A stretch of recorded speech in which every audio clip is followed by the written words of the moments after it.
What's up, everybody, and welcome to Weekday Wagers, where if you're not watching, I promise you are already behind, but you're not going to be behind because you're watching live with us right now. And thank you all for everybody who's filing in. As always, we're here on a Thursday, so you know what that means. It's time for a little TV timeout, and we're going to be discussing America's team, the gambler, and his Cowboys. Yeah, that's the best and the worst of Jerry Jones. If you haven't started watching it, I am obviously a Cowboys fan if you've been following along, and so is Robbie. So I'm glad that we're both on here today. But you don't have to be a Cowboys fan to really look back and see the intricacies of how, honestly, America's team became to be, but also when Jerry took over as an owner, how arrogant he is, but also now you're seeing firsthand kind of how arrogant he is in the negotiations revolving around one of Micah Parsons. But as always, we do our daily dinger, but we start off with our wagers on Thursdays here. And speaking of wagers, we look back at yesterday, and those are two check marks. We got Junior Caminero for Robbie, and then a little Kelsey Plum, Paige Becker's 20-plus points and rebounds. They both hit it with just their points with a 44 ball from Paige Becker's herself. And so both those minus 135. It's a little juicy, but it doesn't matter. They don't ask you how much the juice is when you cash the tickets. All right, well, let's get to Robbie here as we have our Thursday wagers sitting here just staring us in the face. But first of all, Robbie, how are you, sir? I'm great, man. I had to dress for the part today since we're talking about our team. So came dressed to impress, and yeah, ready to dig into it. I'm anxious to see what you thought of the documentary as well. I know you're not finished, but right, just how far you've gotten. Yeah, well, I am officially I'm on episode 5. I'm halfway through. I wanted to watch at least an episode, if not 2. Had a little issue on my flight or prior to my flight. I'm like calling my kids like, hey, I need you to clean out your downloads on the Netflix account because it won't allow me to download anything on my phone from where I am. And so at 6 a.m. this morning, we couldn't figure it out. I couldn't get them to officially delete anything because I think my dog went crazy, or I won't call him my dog. The dog of the family went a little crazy. So I don't think that ever happened. So unfortunately, I didn't get to watch exactly everything I wanted to. But as Kevin says, this is the glory days of the 90s. So we're talking Cowboys for sure. But there is some day baseball happening right now. And so there's no reason to kind of beat around the bush at this point. Robbie, let's go ahead and get into our wagers. And if you'll lead us off. Yeah, so you're not taking a double take. It's the same player, different odds. It's at minus 130 tonight. Still kind of juicy, but I still love it. Junior cashed for us last night, and he didn't do it easily. It was his last at bat. He finally got through. Hardly anybody from Tampa really played well yesterday, but he's now cashed this in 5 of his last 10 overall. But the stat that still sticks out to me is he's cashed this in 4 straight games at home versus right-handed pitching, and he's cashed this in 7 of his last 10 at home versus right-handed pitchers. No history against Sonny Gray, but Sonny has not been great as of late. In his last 10 games, he's averaging 5.9 hits, 3.2 earned runs, and he's allowed 9 home runs in his last start. So I think Junior's going to have himself a nice night batting in the 4th spot against Sonny Gray. Ooh, a little. I like Sonny Gray tonight. And so when I saw that you had Caminero tonight, I was like, I kind of like Sonny Gray. But listen, if he's your guy, I saw it yesterday cashing for you.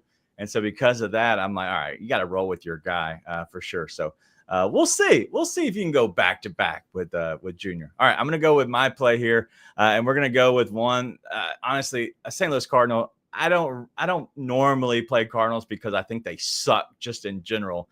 But I'm going to go with one of Lars Nootbaar. And if you ever heard him in the stadium, it is Lars. I don't know, and I'll ask Robbie in a second. When I hear Lars, I think of Lars Sullivan, which wasn't great for wrestling. But Lars Nootbaar going over 1.5 hits, runs, and RBIs at minus 125. He's done this in 8 of his last 10 games. He's also, if you're paying attention, I love trends in baseball because I've played for many years. And when you're seeing the ball, it doesn't matter facing righties, lefties. It doesn't matter, honestly. I think the dude is stroking. He's had 2+ hits in 4 straight games. That means he's seeing the ball well and he's making good contact. And because of that, I like Lars Nootbaar to get 2+ hits, runs, and RBIs. And going up against the backup pitcher, the bullpen guys for Tampa, I think we could have a little old-fashioned shootout, especially if Junior Caminero gets going. But Robbie, Lars Sullivan, do you see that? I've heard it. I'll tell you, though, the thing I go back to, I don't know if you remember this movie, Heavyweights from the 90s. Do you remember that, where they go to like fat camp? Oh, man. Ben Stiller's in it. He's I tried to watch it once, and it was fine, but it was so old and so bad. I could not get through it. I tried, though. They have one of the counselors or one of the gym guys, and his name is Lars, but it's the way he says it that always sticks with me. He's like, my name is Lars. And he's like, I'm going to do the buddy system. So that's where my head goes anytime anybody says Lars.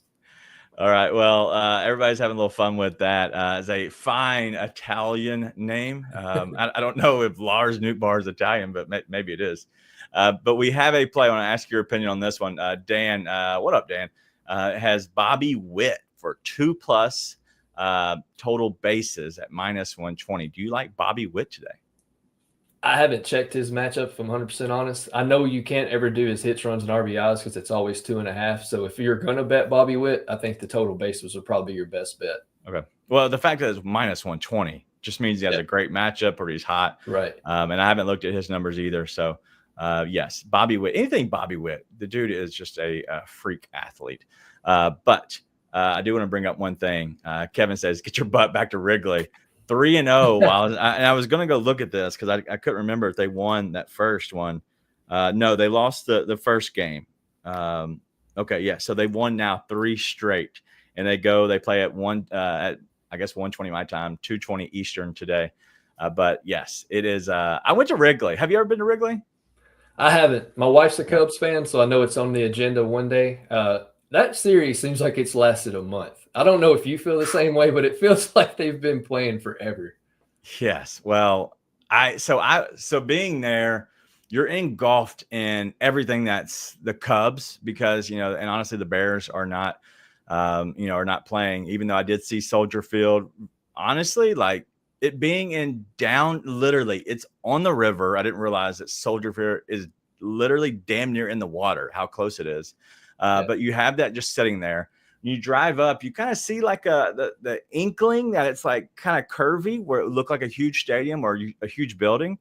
But the way it's made, it doesn't stand out like AT&T Stadium for like the Cowboys. It doesn't stand out like that. And so it looks really cool. I didn't get inside and see it, but it looks really cool. But I do a little teaser. I have an awesome Chicago Bears shirt I'm going to wear on Coaching Company tomorrow. I'm in the host chair, so it should be a lot of fun. So if you're watching this, join us tomorrow morning, 10 a.m. Eastern. I'll be hosting Coaching Company. But Chicago Cubs fans, dude, so they played the night before I got there, and then or the day before I got there, and it rained out, right? The night game. Mm-hmm. So they had a doubleheader. I went to both games. I went to the game last night as well. Like there are so many people that show up, like even during the day, it was almost packed. But I will never take it out of my memory for the fact that it looks like you're going up to those old school, the bleachers in a sense. Like I sit in the bleachers every game, but you're going up to the bleachers. But honestly, it looks like it's in an old timey movie. And that's really where it got me. It feels like everybody's right on top of you. Everybody cheers about everything. Everybody boos about everything. They have so many chants. And the coolest thing was after the game, normally like as the game, the ninth, you got the third out in the 9th inning, your team wins, they do something cool, and then everybody starts leaving, right? Well, they literally sing their whole song of the Go Cubs Go, which is phenomenal. Everybody's still hanging around. Like I left midway through Go Cubs Go as they're doing their chants. I'm like, all right, I'm going to get out of here. And they were still in there after I got all the way out of the stadium. I still hear them doing other stuff. And I was like, my God, like, are they hanging around? Is this like a big party? So anyway, really cool stadium.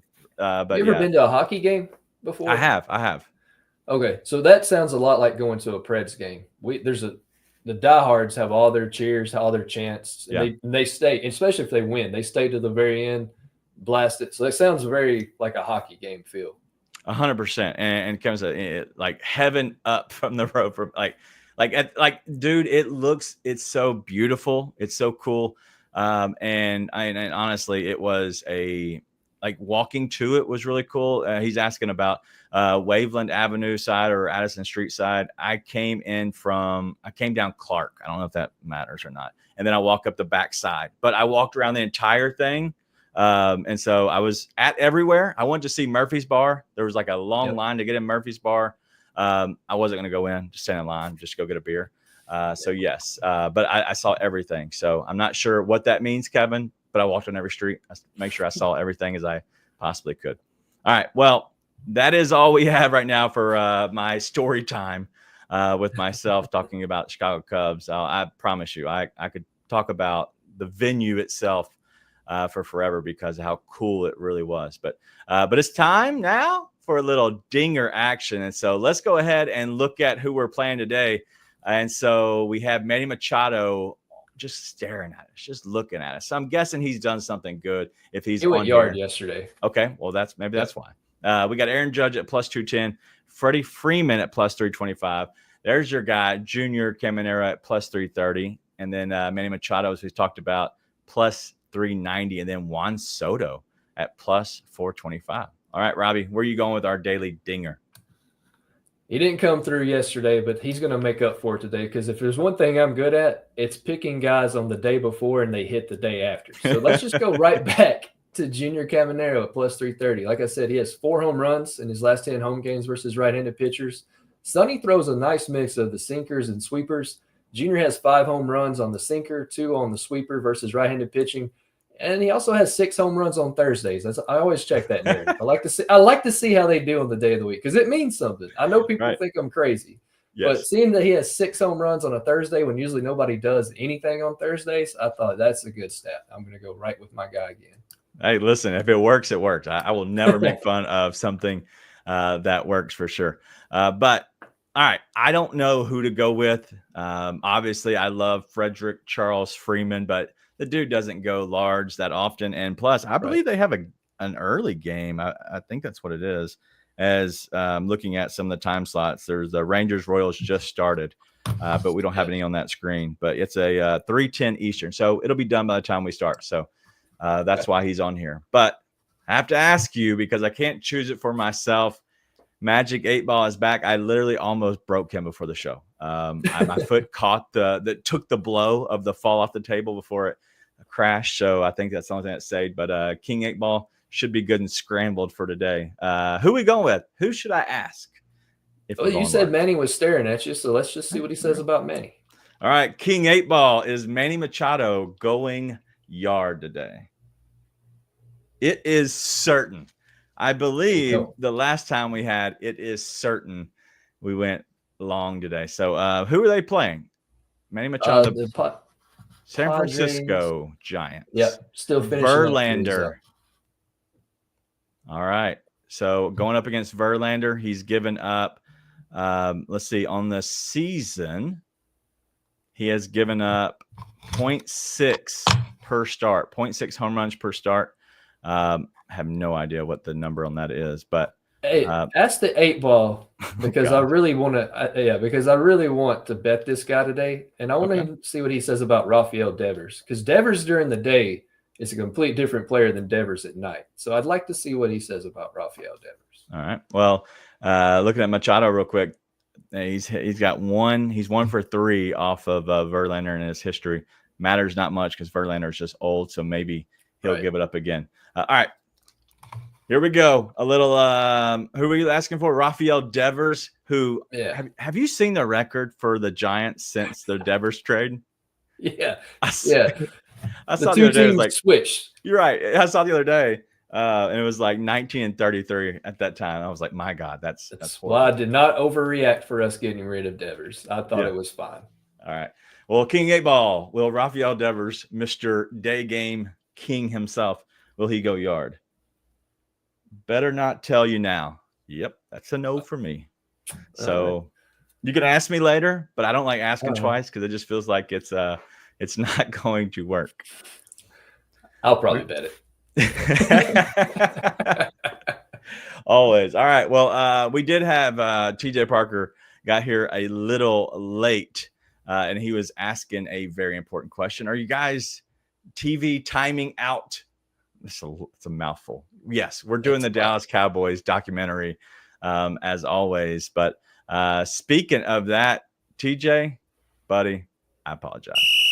It is that time where we play the whistle. I don't know if you play it or blow the whistle, but it is our TV timeout where Robbie and I on a Thursday get to have a little fun. And we both have watched the America's Team, the Gambler, and his Cowboys, and the Cowboys. I don't know, whichever. Yeah, something like that. Something like that. But yes, the documentary revolving around, when Jerry bought the team back in the day, and to where it takes him all the way up to, to really now. And I saw the last episode, which I haven't got to. It really talks to Jerry about, maybe reminiscing a little bit. And so we don't want to get too far ahead of ourselves, but I'm guessing that he, gets back to everything. But you don't have to be a Cowboys fan to appreciate this at all. And honestly, I know we are Cowboys fans, but I have talked to many of friends that have started watching, and they say the same thing. Like, it was like, it brings you in, like, talking about back in the day, but it lets you know, like, how they actually might have hated each other as certain people. So everybody's leaving. My God, guys, just stay. I promise we'll entertain you the best we can. But trust real quick, we're not going to glorify it. Like, we know what our team is. Like, trust us. We're going to, like, I would watch a documentary if it was about the Patriots. Like, I would watch a documentary. I love these. It reminded me of the NFL films from back in the day. I like it. 100%. And so that's what we're going to get into. All right, real quick, let's go through some of the questions I had, because I purposely did not talk to you about this. But a former 49er who then comes over to the Cowboys, and Charles Haley, legitimately might be batshit crazy. What do you think? There is legitimacy. Barry Switzer would ask him, "Did you take your meds today?" Because he's bipolar. Wow. Charles Haley is a crazy son of a gun. That's right. Keep it nice and PG. He's crazy. And I said yesterday, I don't want to be in a dark alley and him in my face, because that would not end well for me. Is there anybody that comes out to you, like, pops out? I had one person, like, once I heard him, I literally, it like clicked in my mind. I'm like, this reminds me of this other person. Is there anybody he reminds you of? Not, for whatever reason, is there anybody he reminds you of? He reminds me a lot of James Harrison, but I don't think James Harrison was bipolar. But no, that's kind of what I thought. But dude, who did you think? It reminds me so much of Mike Tyson, because the voice, the little lisp, but he's also like, if he'd been holding a pigeon in the actual, like, when they were interviewing him, that would have been it. Like, I would have loved it if he'd have been on Hangover. Like, easily, I could see Charles Haley taking over for Mike Tyson in The Hangover. Like, literally, like, that guy was, as Kevin says, he was a scary man, but he also, like, dude, he has some mental issues. So I don't know if you got this far. Did you get to where he throws his helmet and almost KOs Jerry Jones, but it sticks in the wall, like into the drywall? Yeah. I'm curious if Jerry, he acted like calmly wanted to say something to him and, like, be like, hey, let's not do that again. Let's not do anything we shouldn't do, or whatever. Let's not make any decisions that will really do anything bad. I don't think it was handled that way, but maybe he was he saw a helmet come flying past him. He was like, all right, maybe I need to chill out for sure. All right, let's keep it going. The triplets in general.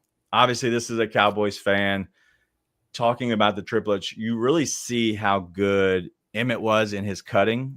We didn't get to see Barry Sanders, as far as I know. I didn't see Barry Sanders in the doc, but, like, watching back in the day, the little jump cuts, I guess being, just slow about getting into your hole. Like, that's like Emmett's style, and was so good, as well as Michael Irvin just being a complete dick and arrogant. And I love that he was that confident. But also Troy and the little things. So anything that pops out to you about just the triplets in general?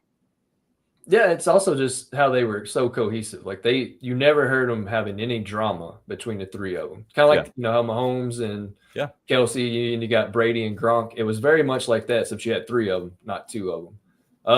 Michael was also kind of crazy, but it's crazy how he can, when it's game time, he's in game mode. Now outside of the game and when the season's over is a different Michael Irvin. But when the lights come on, he was a bad man. I actually got more respect from Troy after watching that, because I think you and I talked about how we were kind of Steve Young and Troy Aikman was, I think, a split decision. And how I kind of leaned Steve Young a lot more growing up. But after watching that, I have a lot more respect for Troy Aikman. Yeah, I was shocked. Obviously, we know about the concussions, but like it was crazy to hear about all of, honestly, the issues before concussions were like that's thing that everybody talked about and noticed more about. But like it was he didn't even remember a whole game, and then like was not even himself during that other Super Bowl, the back-to-back, like just the glazed over, and they knew it, and they were just like, all right, we got to do something different because he's not the same person. Somebody would be fired today if that happened. Dead. Speaking about one of the triplets, Emmitt Smith, he held out, stood on his word, saying I'm going to get paid, and it was only for 13.6 million. That's really all it was, which is crazy to me. 4 years, 13.6 million. But he did hold out the first two games. Yep. They sucked. They ended up winning the Super Bowl that year, but he did hold out, and Jerry eventually paid him after they went 0-2. Now we're seeing kind of that in Micah Parsons. Do you see any chance that we actually get to see very similar play out of where Parsons holds out for a couple of games and then eventually gets signed? I still, for whatever reason, I don't know why, could be homerism, I still feel like that deal will get done. I don't know why. I just feel like it's going to get done. I guess because Dak and CD did the same deal last year, and it took them forever to get their deals done. And I think Micah wants to be there. I think he does want to be there. I think he's pretty close with his teammates, but he wants to get paid what he's wanting to get paid. Two different positions, though. Yeah. Dallas started 0-2. And they had a fumbling running back who I don't even know who his name is now. But he fumbled twice. He couldn't catch anything. So it's kind of like, if we're going to do this thing, we need him. I could see Dallas going 0-2 and it not being anything related to Micah Parsons. It may not even be an issue where, if Micah was here, we'd still be 0-2. So sure. That's the only difference. Emmett, I think, was way more valuable than Micah Parsons. 100%. But Joe said the Cowboys and they eventually they lose first two, and then sign Micah. They come back when the Super Bowl. Yeah, there is no chance to that. Even if he plays every game, there's no chance. I'm not saying that. But in all honesty, it would be interesting to see it play out where they maybe lose the first two games, and then Jerry says, hey, I'm 97. I can't sit through another year. I don't have another year, to just sit around and not have a team that potentially loses. So here's a scenario too. Say they go 0-2 and they lose by like 1 to 3 points. And is that 1 to 3 points enough for Jerry to say, okay, if we had Micah, we'd be 2-0 right now? I don't think they're going to go 2-0 anyway, because they're going to get shell shocked against Philly. I know everybody's saying, they're going to be hungover, Super Bowl hangover. Dude, there's so many dogs on that team compared to what we have. I don't care what it is. I think it'll be close in the first half, my opinion. Maybe. We'll see. Look at Dan already coming up. Bobby Witt single in the first, so he's already halfway there for the total bases. So just needs another hit. All right, let's go. Keep going down. These will be a lot faster since we don't want to stay here forever. But the Buffalo Bills, 4 straight Super Bowls. One, do you ever see a team going to 4 straight Super Bowls again? But is there any chance that we see somebody go 4 straight Super Bowls and lose all 4 of them again? That's a feat that I don't think anybody will ever reach again. And it's crazy that the bad luck Bills, man, that's what I've always called them. It's just terrible luck. I mean, they got smoked against Dallas. There's no question. Yeah. Like the one against the Giants, they lost. It was one of those that they should have probably won. Dude drops a touchdown in the end zone. Probably would have helped them win it. I hate it for Jim Kelly, because I don't know if you follow him much, but Jim Kelly seems just like a stand-up dude. And I wouldn't mind I hope you don't pass, but I would love to see Buffalo win one and him get to be in there with Buffalo, especially if it's going to be Buffalo or Kansas City. I'm never choosing Kansas City. All right. Well, speaking of that, so if you look at the last 3 years, the Chiefs, obviously they were on a back-to-back, right? And so they went back-to-back in 23, 24. And then we had last year where they lost, but they still went. That means that they have a chance to actually go to 4 straight in a row. I'm curious, do you think – I know there's potential there. Do you think that would happen again where they could go, whether win or lose? You think they could go again and really just replicate, except for they actually won their first 2? Yeah, I mean, they have the talent, no doubt, to go there. Like, even this year, they wouldn't be a bad bet, especially with the wide receivers that they've gotten. I think that's been kind of a thing that they needed more of, and I think they've got a pretty decent wide receiver room now, especially with the addition of Josh Palmer. It's also, when you talk about Lamar and Josh Allen, it's like, how good are you if you don't actually win the big one? And unfortunately for them, they're in the Mahomes era. And so no doubt. Kind of like the Brady era. There were some great quarterbacks in the Brady era, but unfortunately, it's just one guy who's a little bit better. Yep, I agree. I think we could see that. It would honestly probably have to happen this year, because now, honestly, it's gotten so tough to win. I think it's even harder now than it was back in the day, for sure. But now going to 4 in a row, I think Kansas City would have to do it, and it would be really, really tough. But it'd be storytelling too, that they've lost Dallas twice, Giants, and Redskins. So the only team in the NFC East that hasn't beat them in the Super Bowl would be Philly, and I could definitely see that scenario playing out, because it's always an NFC East team that doesn't win. Yeah. All right. Let's an Easter egg I saw. The backup quarterback. Did you notice one of the backup quarterbacks? Jason Garrett.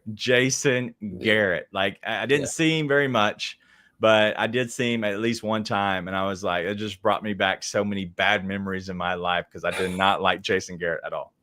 I think, his clapping, I think that's just that's all he did when he played for Dallas, because he never played. So I think that's just his normal. He just, when you get on the sidelines, Jason, you just clap and cheer on everybody. That's what he always did, whether it was in uniform or in a polo. Yep. And last thing I had was Jimmy Johnson and Jerry Jones. I just have down here JJ. But JJ and JJ, both were arrogant, just dicks. Like, does that surprise you at all that both of them were just hard-headed dudes like that? No, none of that surprised me. And it didn't even surprise me how that feud started, and I guess was the end of Jimmy Johnson. They were at a bar, and a toast was made, and it was to Jerry, and Jimmy just sat there like this with a scowl on his face and didn't toast back. And that's all it took to piss the billionaire off, to say, "You're fired." I mean, that's literally what caused that to finally end. No doubt. And I forgot most of it. I didn't know half of it because we were young, right? We were both probably, under 10. I think I was 10. You'd have been younger than that. But honestly, I don't remember any of that part of it, except for like just seeing them as icons and thinking, why did Jimmy leave? And then now I actually get to go back and really relive the real reasons now that I'm an adult. But all of that just shocked me completely. I think Jerry actually sold his soul to the devil. He's like, if I can just win a Super Bowl without Jimmy, right? And the devil says, okay, you'll win one, and then you'll never even come close again. Nope, never again. All right, so I'm on 5. Let's say 5.5 is the episode I'm at. There's this half, and then there's 6, 7, and 8. So I have 3.5 episodes to go. What are 2 things? Because I'm curious about 2 different people, Barry Switzer and Deion Sanders, because I haven't been introduced yet to either one in the doc. Yeah. So a little bit about Barry, and then let's wrap this thing up with some Deion talk. Yeah. So with Barry, you're basically going to go from a Nick Saban practice to probably a Lane Kiffin practice with Barry Switzer. Jimmy held people accountable. Barry did not. You don't want to practice? Well, let's go get in the pool. That crap never would have flied with Jimmy Johnson. And that's where you started seeing things go off. Troy Aikman and Barry Switzer, I don't know if they like each other now, but they hated each other. Troy, they didn't talk. And even Troy tells you in the documentary, he goes, we never talked. Like, we never talked to each other, which is crazy, a quarterback and a coach. And the thing that happened there is Troy had to be the bad cop when Jimmy left. So he had to be the guy that got on people and had to get on them hard. And what happened is he got on to somebody. I don't think Barry liked how he got onto it, but then he insinuated Troy was a racist. And then when you see guys like Michael Irvin and Dion and Emmett, and they ask them about it, they're like, of all the people, that would be the last guy I would think to be a racist. But that's what did Troy in on Barry Switzer. Interesting. All right. Neon Dion, prime time. That Travis Hunter wishes he was Deion Sanders, because I can remember as a kid getting confused because I had a Deion jersey, but I saw him play offense. And I was like, he's a wide receiver. But he's not. He was a dual player. And he is probably the main reason why Dallas did not beat San Francisco that third year. San Francisco won a Super Bowl because they had Deion Sanders. And then Jerry Jones back then was at least smart enough to know, I need Deion Sanders if I'm going to win another one. And he went and got him. That's crazy. When I think of like freaks, just in general athletes, I think of Deion Sanders as one guy who could do whatever, because I was a Braves fan and a Cowboys fan, and he played for the Braves. Deion did, but another guy, and Bo Jackson, my God, like that dude just is a specimen.